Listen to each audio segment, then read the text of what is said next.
យើងដឹងហើយថាថ្ងៃវិសាខបូជានេះគឺជាថ្ងៃសំខាន់មួយក្នុងចំណោមថ្ងៃសំខាន់ផ្សេងៗដែលពុទ្ធសាសនិកខ្មែរគ្រប់រូប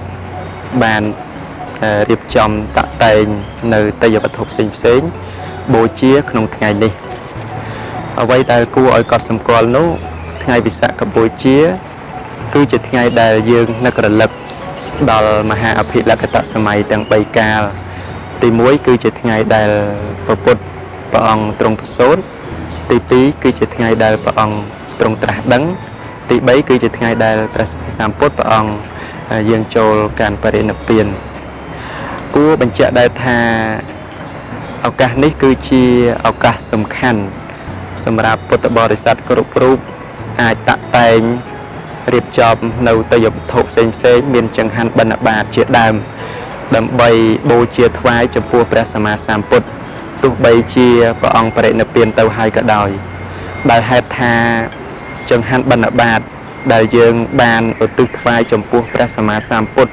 ក្នុងថ្ងៃដែលព្រះអង្គបានត្រាស់ដឹងនិងយាងចូលបរិនិព្វាននេះគឺជាចង្ហាន់បិណ្ឌបាតដែលមានផលមានអានិសង្សច្រើនព្រះអង្គទ្រង់សរសើរចង្ហាន់បិណ្ឌបាតពីរប្រភេទដែលមានផលមានអានិសង្សច្រើនទី1ព្រះអង្គត្រាស់ថាយញ្ចៈបណ្ណបាតាំងបរិភុញ្ជីថ្វាតថាគតោ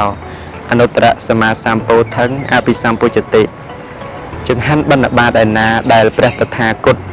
ព្រះអង្គបានសោយហើយព្រះអង្គបានត្រាស់ដឹងនៅអនុត្តរសម្មាសម្ពោធិញ្ញាណចង្ហាន់បណ្ឌបាតនោះឯងមានផលមានអានិសង្សច្រើនទី2ព្រះអង្គត្រាស់ថាយញ្ចៈបណ្ណបាតាំងបរិភុញ្ជីថ្វាតថាគតោអនុបាទិសេសាយៈនិព្វានធាតុទុយាចង្ហាន់បណ្ឌបាតឯណាក៏ដោយដែលព្រះតថាគតព្រះអង្គសោយហើយបានយាងចូលអនុបាទិសេសនិព្វានធាតុចង្ហាន់បណ្ឌបាតនោះមានផលមានអានិសង្សច្រើនដែរអញ្ចឹងថ្ងៃនេះពុទ្ធបរិស័ទគប្បីបានឱកាសតាក់តែងរៀបចំទំនុកបំរុងផ្ចិតផ្ចង់នៅចង្ហាន់បណ្ឌបាតហើយឧទ្ទិសចំពោះព្រះសម្មាសម្ពុទ្ធដែលជាតាតិបុគ្គលជាបុគ្គលសមគួរដល់ការបូជាព្រោះថា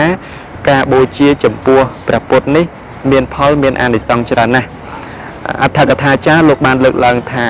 ពុទ្ធាទីសុបូជាចនាមៈអបកាបិទីខរតាំងហេតសុខាវេហាហោតិការបូជាចំពោះអគ្គតកនិយបុគ្គលមានព្រះពុទ្ធជាដើមគឺមិនមែនមានផលស្ដួយស្ដើងឡើយឈ្មោះថាជាគុណជាតិញ៉ាំងប្រយោជន៍ឲ្យសម្រេចបានហើយនាំមកនៅសេចក្តីសុខអស់កាលដល់វែងទៀតផងអញ្ចឹង